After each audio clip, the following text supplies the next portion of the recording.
Assalamualaikum, hai korang. Terima kasih sudi singgah ke channel aku. Sebagai penjaga ataupun ibu bapa, tentunya kita mahukan yang terbaik untuk anak-anak di bawah jagaan kita. Walaupun memerlukan kesabaran yang tinggi untuk mendidik, melindung dan mendisiplinkan mereka. Pasti juga terlepas cubit-cubit manja ataupun tertampar, terpukul, tertengking disebabkan terlalu geram, kan? Namun sudah tentu niat di hati hanya untuk menjadikan mereka manusia yang berguna dan bukannya berniat untuk mencelakakan mereka. Betul tak? Di video kali ini aku nak kongsikan sebuah kisah menyayat hati yang berlaku di Korea, di mana seorang kanak-kanak perempuan yang baru sahaja berusia 16 bulan didera oleh ibu bapa angkatnya.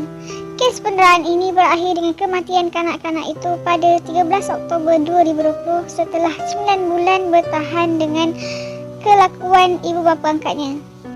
Kanak-kanak ini bernama Jeong In dan dilahirkan pada 10 Jun 2019. Kiranya baby ni lahir 10 hari lepas aku lahirkan anak aku, iaitu pada 31 Mei 2019. Dan sememangnya masa aku cari maklumat tentang baby ni, memang aku betul-betul terasa disebabkan baby ni lebih kurang bayi anak aku.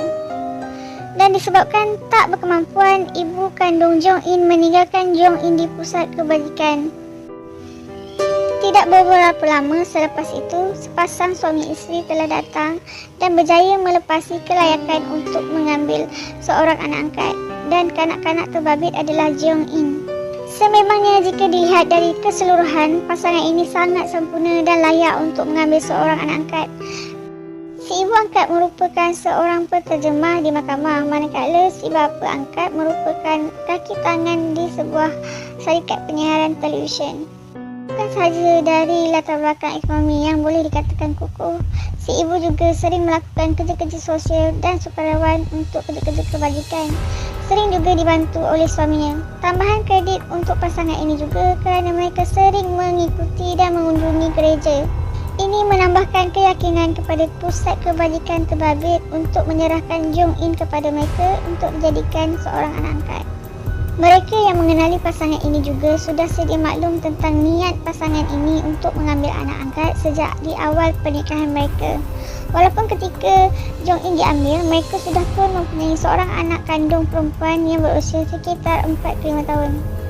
Malangnya hanya dalam 9 bulan dalam jagaan pasangan ini, Jeong In kehilangan nyawanya. Dan serta-merta membangkitkan kemarahan warga Korea serta warga dunia.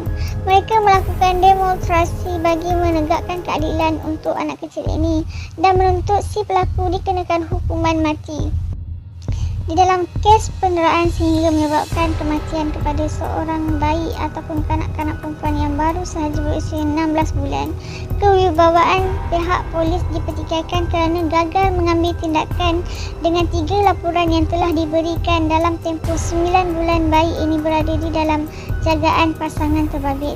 Laporan yang pertama dibuat pada 25 Mei oleh guru di pusat jagaan tempat Jeong In dihantar ketika ibu bapa angkatnya keluar bekerja. Aduan ini dilakukan kerana guru-guru di pusat jagaan terbabit berasa curiga dengan tanda lebam yang terdapat pada tubuh kecil anak ini dan juga dengan kesan luka di belakang telinga Jeong In.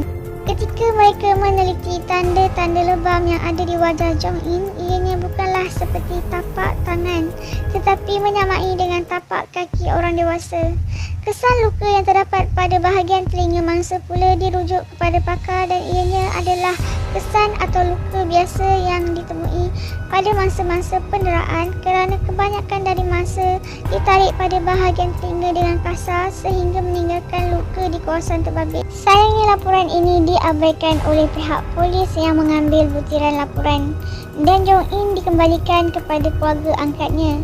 Lebih memburukkan lagi keadaan, pihak polis yang mengambil laporan tadi membocorkan maklumat si pelapor dan menyebabkan selama 2 bulan kanak-kanak ini tidak dihantar ke pusat jagaan terbabit. Selepas 2 bulan, perubahan pada tubuh Jeong In begitu ketara apabila keluarga angkatnya menghantar semula Jeong In ke pusat jagaan terbabit. Kanak-kanak ini kelihatan murung, kulitnya kelihatan gelap, berat badan mangsa turun sehingga 1 kilogram dan masih ada tanda lebam di badan mangsa. Yang menjadi persoalan, apa yang dilakukan terhadap Jeong In selama 2 bulan dia tidak dihantar ke pusat jagaan terbabit.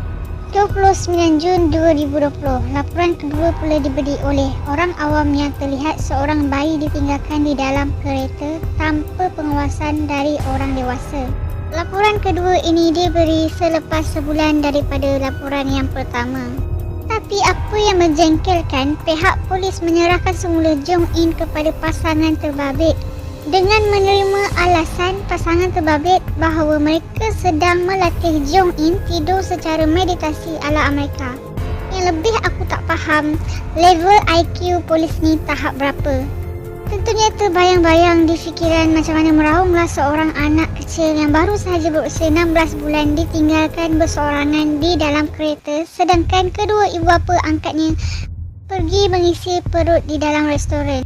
23 September 2020, laporan yang terakhir diberikan kepada polis, sekali lagi dari Pusat Jagaan Jong In. Tetapi kali ini untuk meyakinkan polis laporan mereka bukanlah sembrono, mereka merujuk kanak-kanak ini kepada doktor kanak-kanak. Doktor yang merawat dan melihat keadaan mangsa yakin Jong In telah didera dan bukannya kecederaan terjatuh atau kecederaan yang tidak disengajakan. Malangnya laporan terakhir ini juga diabaikan walaupun dengan sokongan dari laporan doktor kanak-kanak. Korang rasa kenapa?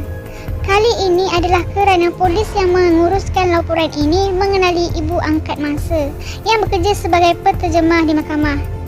Dan disebabkan sikap tidak bertanggungjawab polis ini, harapan terakhir untuk Jong In diselamatkan berakhir. Akhirnya pada 13 Oktober 2020, kanak-kanak malang ini menghembuskan nafasnya yang terakhir setelah begitu lama menahan siksaan yang diberikan oleh manusia yang sepatutnya melindungi dia.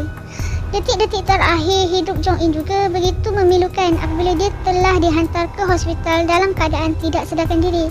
Setelah hampir sejam dipukul oleh ibu angkatnya hanya kerana Jong In tidak mahu makan. Hanya kerana alasan itu wanita ini sanggup memukul tubuh kecil mangsa yang tidak berdaya sehingga tidak sadarkan diri. Tak tahulah dengan cara apa Jong In diperlakukan sehingga terjadinya kejadian itu. Yang aku tak boleh terima, selepas Jong In tak sadarkan diri, boleh lagi si ibu angkat menghantar pesanan ringkas kepada suami dia.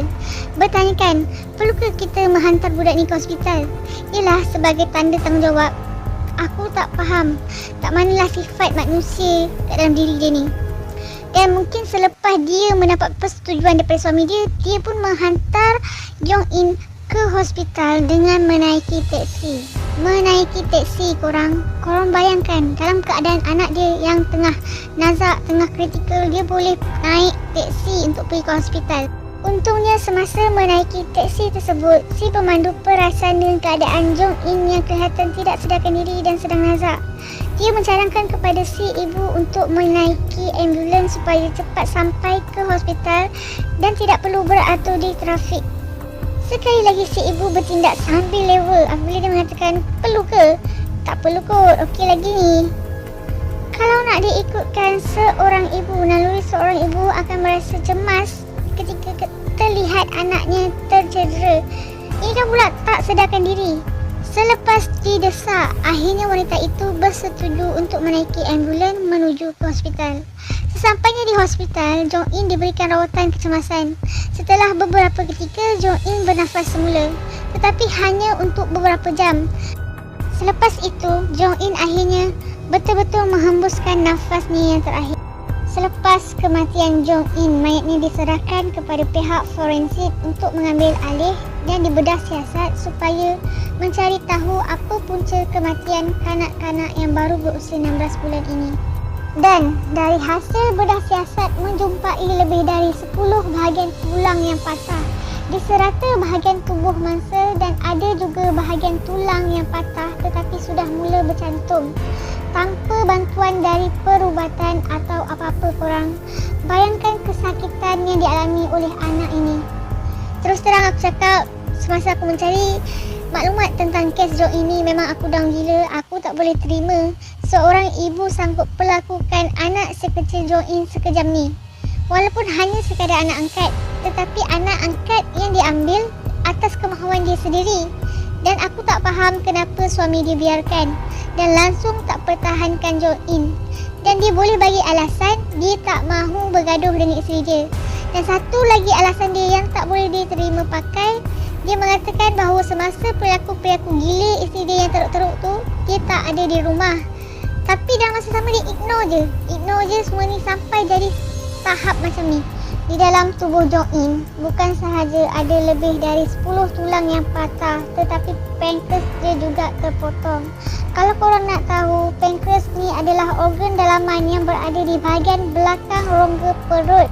Dan salah satu fungsi dia ialah membantu hasilkan enzim untuk dihantar ke saluran pencernaan bagi membantu proses pencernaan makanan. Menurut doktor, disebabkan pankreas ini adalah organ yang berada di bahagian belakang rongga perut, sangat susah untuk berlakunya organ itu terpotong kecuali dalam kes-kes kemalangan kenderaan yang melibatkan bahagian perut mangsa menerima hentaman yang kuat sehingga perut mangsa bertemu dengan tulang belakang. Jika digunakan unit kekuatan ataupun daya memerlukan 3,800 hingga 4,200 Newton. Dan disebabkan kes ini berlangsung dalam tempoh masa yang lama, sebuah program TV di Korea telah melakukan uji kaji mereka sendiri untuk mendapatkan daya sebanyak itu. Yang dipanggil untuk melakukan uji kaji tersebut adalah dari kalangan atlet-atlet profesional. Dan mereka berjaya menghasilkan impak sebesar 3,800 hingga 4,200 Newton. Tetapi perlu diingat, yang berjaya menghasilkan tumbukan atau tendangan dalam impak tenaga sebesar itu adalah dari kalangan atlet middleweight. So, macam mana seorang ibu atau wanita yang hanya mempunyai berat badan 56 kg mampu hasilkan impak tenaga sekuat itu? Dalam masa yang sama, seorang jiran keluarga angkat mangsa yang duduk di unit bawah memberikan pengakuan yang dia pernah mendengar bunyi hantaman yang kuat dari lantai rumah keluarga angkat Jong In, macam ada objek berat yang terjatuh. Kerana pengakuan jiran keluarga angkat Jong In inilah yang memberikan ilham kepada program TV terbabit bagaimana seorang wanita yang hanya mempunyai berat badan 56 kg mampu menghasilkan daya sekuat itu. Dengan hanya melakukan uji kaji yang ringkas di mana alat penyerap hantaman diletakkan di sebelah sofa, manakala seorang wanita yang mempunyai berat yang sama dengan ibu angkat Jong In disuruh untuk berdiri di atas sofa, kemudiannya terjun di atas alat penyerap hantaman itu. Mengejutkan, kekuatan daya yang dimahukan berjaya dihasilkan dengan mudah. Walaupun itu hanyalah spekulasi daripada pihak program TV terbabit, tetapi kemungkinan itu ada. Tak tahulah apa sebenarnya yang dilakukan terhadap Jong In sehinggakan pankreas kanak-kanak ini terpotong. Bukan sahaja pankreas kanak-kanak ini terpotong, tetapi terdapat juga video di hari-hari terakhir Jong In di pusat jagaan. Di dalam video itu, Jong In hanya duduk setempat dan tidak aktif. Pada ketika ini, guru di pusat jagaan terbabit sudah perasan yang perut Jong In kelihatan kembung. Sebenarnya apa yang dilihat oleh guru terbabit adalah keadaan di mana perut Jong In sudah pun berlaku pendarahan di dalamnya dan dipenuhi dengan ruang-ruang udara. Menurut doktor, jika berlaku keadaan seperti ini membawa maksud bahawa organ dalaman mangsa sudah mula membusuk. Tahap kesakitan pula berada pada tahap maksima di mana orang dewasa juga tidak mampu bertahan dengan kesakitan tersebut. Tetapi kalau dilihat di dalam video terbabit, kelihatan Jong In tidak melakukan apa-apa protes ataupun menunjukkan rasa tidak selesa dia. Dia hanya duduk setempat je. Dalam video tu juga, cikgu dia cuba bagi dia makan, tapi dia tak nak. Cikgu dia try bagi dia minum air, tapi dia minum sikit je. Lepas tu dia tak nak dah. Menurut doktor, perilaku Jong In yang seperti tiada perasaan itu sebab badan dia dah tak mampu nak tahan rasa sakit tu sampai dia tak ada emosi dah nak tunjuk. Dan sebab apa dia tak nak makan? Sebab perut dia ataupun usus kecil dan usus besar dia dah pun terkoyak. Kiranya kalau lagi dia makan lagi sakit, so dia tak makan lah. Satu lagi video mangsa nampak Jong In ni dipeluk oleh guru dia. Nampak dia ni terkulai je macam tak berdaya, tapi dia balas juga pelukan cikgu dia. Mungkin dia tak mampu nak cakap yang dia sakit, cuma minta dia peluk. Aku sebenarnya dah tak mampu nak habiskan kes pasal Jong In ni. Sebenarnya memang banyak lagi video pasal anak ni yang korang boleh cari sendiri dekat mana-mana channel YouTube. Kejamnya ibu angkat dia ni, sampai dalam simpanan memori telefon dia ada hampir 800 video yang dirakam menunjukkan perilaku si ibu angkat yang ketawa ketika Jong In jatuh, dan dia lakukan berulang-ulang kali. Untuk hukuman yang dijatuhkan kepada si ibu ataupun si pelaku, dia hanya dijatuhkan hukuman penjara seumur hidup, walaupun banyak tunjuk perasaan yang telah dilakukan untuk menuntut mahkamah menjatuhkan hukuman mati ke atas si ibu, tetapi tidak diterima kerana di Korea hukuman mati telah lama dimansuhkan, dan selepas 20 tahun si pelaku boleh membuat rayuan untuk mendapatkan pelepasan bersyarat, manakala untuk si bapa hanya dikenakan penjara selama 5 tahun kerana dia tidak terlibat secara langsung. Sampai sini je untuk video kali ni. So untuk korang kat luar sana yang kalau korang rasa perlukan bantuan untuk diri korang sendiri atau sesiapa yang korang kenal, korang bolehlah hubungi talian kasih. Talian kasih ni sebenarnya dah lama wujud, dia berfungsi 24 jam. Kalau korang perlukan apa-apa bantuan, bolehlah hubungi kat talian ni.